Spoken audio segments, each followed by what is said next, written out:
Banyak yang bilang perempuan tuh nggak bisa jadi pemimpin. Gimana nih cara Ibu bisa mematahkan stereotip ini nih, Bu? Menurut saya, seorang perempuan itu stereotipnya bukan nggak bisa jadi pemimpin ya, tapi bukan masalah gender ya. Tapi pemimpin itu kita bicara masalah tanggung jawab dan keberanian. Jadi perempuan itu belum tentu nggak punya keberanian, belum tentu nggak punya tanggung jawab. Jadi stereotip itu menurut pandangan saya, selagi mempunyai tanggung jawab dan keberanian, semua orang punya hak untuk menjadi pemimpin. Oh gitu ya. Iya. Iya Bu, saya mau tanya nih, Ibu nih sekarang ada di organisasi mana saja nih Bu? Kebetulan saya banyak ikut organisasi APEKNAS, Asosiasi Pengusaha Pengelola Konstruksi dan Kontraktor Nasional. Saya juga terlibat di dalam Indonesia Pengusaha Wanita Indonesia, IWAPI. Saya juga ikut dalam Indonesian Association Speakers Indonesia. Saya juga Dewan Pembina Literasi Nusantara. Dan saya juga Forum Komunikator Kreator Media Inovasi skala nasional. Dan banyak lagi di dalam sektor olahraga juga. Saya di Aerescue sebagai... Apa tuh? Aerescue itu adalah... Aero? Iya, yang bekerja sama dengan Basarnas dan dengan Angkatan Udara. Jadi ketika ada bencana alam, kita turun bantu dengan sosial, membantu orang-orang yang sedang tertimpa bencana gitu. Jadi ya lumayan banyak, Pak. Welcome to SOS Podcast, tempat orang-orang hebat bicara.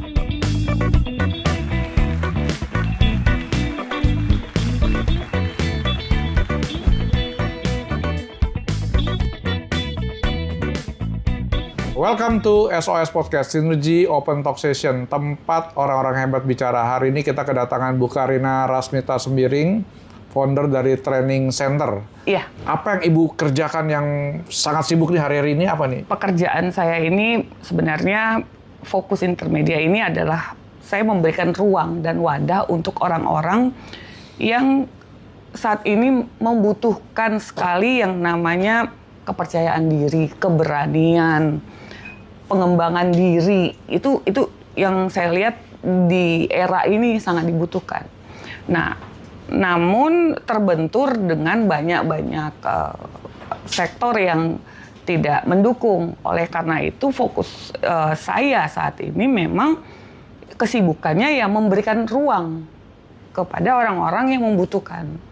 Training itu ya? Iya, pengembangan diri. Orang punya akademik yang tinggi, tapi untuk pengembangan diri, kepercayaan diri. Nah, presentasi orang itu kan kepercayaan diri ya Pak ya. Keberanian dan kepercayaan diri itu paling penting gitu. Dan grooming juga penting ya. Iya. Nah, untuk gitu. memperbesar network ya tentu harus pede ya. Iya, harus pede gitu. Nah, dan itu harus didukung dengan skill. Ya, oleh karena itu saya benar-benar fokus banget yang namanya pengembangan diri dari mulai sektor bawah sampai yang atas ya. Oke Bu, Ibu kan punya banyak achievement dan juga award ya. Apa yang menjadi pemantik Ibu berada di posisi saat ini Bu? Ketika saya melakukan itu sebenarnya saya tidak butuh validasi Pak. Tapi itu adalah bagian dari pembuktian bahwa itu saya tidak berjalan sendiri. Penghargaan yang diberikan kepada saya itu artinya ada orang-orang yang terlibat di dalam diri saya. Nah, seiring berjalannya waktu ternyata itu bermanfaat buat banyak orang. Nah, ketika bermanfaat buat banyak orang, otomatis orang memberikan award, penghargaan. Namun goals-nya bukan di penghargaan ya Pak. Gitu. Itu akan secara alami datang sendiri ketika kita lakukan menjadi bagian dari tim. Ibu sebenarnya nih lulusan dari mana ya? Sekolahnya itu food and beverage, Pak. Oh, food and beverage. Larinya ke pengembangan diri ya? Larinya hari ini saya ngambil hukum lagi. Oh, ambil hukum lagi. Ya, supaya nggak dihukum ya? Supaya nggak dihukum. Oke, Bu. Seperti apa sih perjalanan karir Ibu sehingga dikenal banyak sebagai perempuan inspiratif ini, Bu? Saya dapat penghargaan di tahun ini mungkin ada 4 kali untuk skala nasional dan internasional. Terakhir yang 2 terakhir itu adalah Asia dan ASEAN. Yang ASEAN itu di Kuala Lumpur, Best Inspiring Woman Award, dan di Bali itu Asia Woman Leadership Inspiring Creativity. Nah, yang membuat saya diterima mereka untuk menjadi inspiratif ya karena saya sering menebarkan kemanapun saya pergi itu apa yang harus saya lakukan buat orang. Jadi ketika saya bangun itu yang saya lakukan duluan itu ya saya harus memikirkan apa yang harus saya lakukan yang bermanfaat buat orang dulu. Bukan buat saya dulu, buat orang dulu. Nah, ketika saya lakukan itu, otomatis kan menjadi inspirasi buat banyak orang, Pak. Gitu. Dan itu inspirasi itu alami dari diri kita sendiri ya, dari dalam diri kita, tekad kita, ketika kita ingin benar-benar mau menjadi bermanfaat buat orang, otomatis yang namanya inspirasi buat orang lain kan berdampak ya Pak ya. Iya. Gitu. Apeknas ya yang Ibu kerjakan, kan saya kenal Ibu nih di Apeknas, makanya saya invite Ibu di grup kontraktor nih Bu. Betul. Kalau dibilang Apeknas dengan training center pasti nggak relevan ya Pak ya. Karena yang satu pegangannya paku, yang satu pegangannya pulpen ya. Karena ngajar ya, pengembangan diri, ngajarin gitu tuh. Nah, tapi dengan adanya kita bisa berkembang talenta kita di sini, saya punya tanggung jawab membesarkan para pengusaha kontraktor di sini dan supplier di sini. Saya menjadi bridge-nya, saya jembatannya untuk menemukan dan mengembangkan bagaimana pengusaha-pengusaha kontraktor ini bisa berkolaborasi dengan yang lain. Gitu. Dengan supplier. Iya, dengan supplier. Visinya mereka ingin membangun apa? Ya tugas saya di sini menjadi jembatannya. Sebenarnya apa nih visi misi dari layanan perusahaan dari Fokus Intermedia ini, Bu? Visi misinya saya yang pasti saya tuh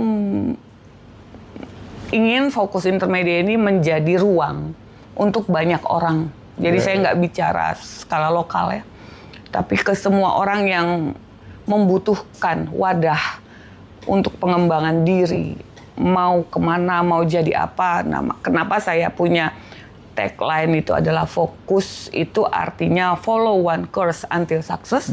Ketika mengambil keputusan untuk mengikuti satu pengembangan diri saya saja, itu saya pastikan akan berhasil. Karena konsistensi ya Pak. Ketika orang konsistensi, keberanian, disiplin, pasti jadi. Bagaimana cara Bu Karina membagi waktu untuk kehidupan pribadi, pekerjaan, maupun secara profesional nih Bu? Banyak orang keblenger karena pekerjaannya terlalu banyak dan terlalu aktif ya Pak. Bagi saya sah-sah saja, semua orang punya kesibukan, bahkan dengan banyak kesibukan itu artinya kreatif, inovatif. Namun kita di sini bicara skala prioritas. Ketika kita bicara kita bertemu saat di rumah itu adalah kualitas momennya, Pak. Saya di rumah, saya nggak mungkin bawa masalah yang ada di kantor. Dan saya total bicara dengan keluarga saya, walaupun momennya bicara 30 menit atau 1 jam. Ya, itu kita bicara skala prioritas. Begitu juga ketika saya di kantor, saya total 100% membicarakan dan benar-benar kualitas momen saya di situ 1 jam, ya saya bicarakan bisnis saya.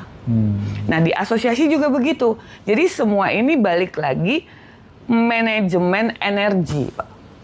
Manajemen energi kita ini bagaimana kita memberikan energi kita itu yang benar-benar kualitas dalam setiap momen. Energi ini cepat habis soalnya, Pak. Ya, capek, Bu. Capek. Tapi kalau kita tahu kuncinya, nggak bakalan habis, Pak. Terus ada apinya tuh, Pak. Ya. Semangat ya. Semangat terus pasti. Ya, Bu. Bagaimana perlakuan terhadap gen milenial, gen Z, dan gen alpha pasti berbeda nih kan? Bagaimana treatment Ibu terhadap mereka nih? Dengan adanya generasi milenial, Gen Z dan Alpha ini berbeda-beda karakter. Nah, ini bukan sebuah halangan, tapi ini sebuah kekayaan yang kita miliki, sehingga di milenial ini kan kita lihat bahwa lahirnya milenial ini dari orang-orang transisi ya. Ya. Transisi, Baby boomer. transisi menuju digital. Lalu masuk lagi ke Gen Z yang percepatan. Ya. Nah, masuk lagi ke Alpha yang ini yang nantinya 10 tahun ke depan yang paling penting yang harus kita jaga. Ya. Nah, berikan mereka ruang untuk bereksperimen. Nah, kita sebagai yang generasi yang jauh di atasnya, kita mendengarkan. Ya. Mendengarkan dan memberikan mereka kesempatan dan mendengarkan suara mereka itu paling penting. Karena manusia ini paling seneng kalau didengerin, Pak. Ya. Didengerin, diberikan ruang, dihargai, Dikasih kepercayaan. dikasih kepercayaan, walaupun itu akhirnya gagal, itu nggak masalah, Pak. Ya. Tapi minimal dia sudah melakukan tindakan, action. Call to action itu paling penting. Makanya kami hadir di sini juga untuk generasi Gen Z Alpha itu dengan membuka organisasi Forum Kreator Inovasi tadi. Oh, iya. Apa itu, Bu? Nah, itu untuk orang-orang influencer, selebgram ya yang benar-benar kreatif ya. Kalau kita bicara nanti mereka sering bikin flexing, itu kan sebenarnya bagian dari kreativitas ya, Pak. Iya. Cuman nggak tahu arahnya kemana. Iya. Nah, di forum ini kami menerima orang-orang yang memang kreatif di dunia digital untuk memberikan inovasi-inovasi, tapi di bawah payung kita. Di bawah payung kita, jadi terarah. Nah, kita berikan edukasi literasi, Pak. Gitu. Nah, inilah tugasnya kita, Pak. Memberikan kompetensi buat mereka. Karena orang saat ini tidak bisa dipungkiri kalau tidak punya kompeten, itu tidak akan bisa mengikuti alur yang ada di sini, alur yang dibutuhkan di dunia yang serba cepat ini. Iya. Seberapa penting wanita ini yang kompeten di industri ekonomi kreatif yang meningkat saat ini, Bu? Harusnya 80% penting perempuan itu punya kompetensi. Nggak bisa dipungkiri perempuan itu bisa mengatur 10 anak. Tapi 10 anak tidak bisa mengatur satu ibu. Iya. Itu sudah terbukti. Nah, dengan yang ada dari secara alami saja sudah terbukti bahwa perempuan itu punya kompetensi yang tinggi. Dengan dibangun lagi kompetensi-kompetensi yang lain, dengan skill-skill yang ada, dengan satu keberanian, saya pastikan perempuan Indonesia bukan menjadi followers, tapi menjadi orang yang unggul. Bukan menjadi ikut arus, tapi membawa perubahan. Keberanian wanita itu jauh lebih besar dibanding laki-laki ketika dia sudah kompeten. Gitu. Makanya saya bangun Fokus Intermedia itu, saya kompetensi diri saya dulu. Saya latih diri saya mengikuti sertifikasi ini, sertifikasi belajar setinggi-tingginya. Lalu saya keluar. Gitu. Membagikan. Jadi teruskan lah ya. Iya, betul. Menjadikan wanita itu bukan hanya independen, tapi bisa memimpin ya, Bu? Memimpin, benar. Apa pesan dan kesan untuk perempuan Indonesia, terutama Gen Milenial, Gen Z, Gen Alpha? Ayo sama-sama kita bangun citra diri kita menjadi orang-orang yang punya kompetensi, punya keberanian, punya kepercayaan diri untuk bangkit. Karena saat ini udah tidak lagi dilihat gender, tidak lagi dilihat kita wanita yang lemah, tapi buktikan bahwa kita wanita yang bisa meraih prestasi dengan membawa satu perubahan yang baik, yang pasti, dan kita menjadi perempuan-perempuan yang unggul gitu.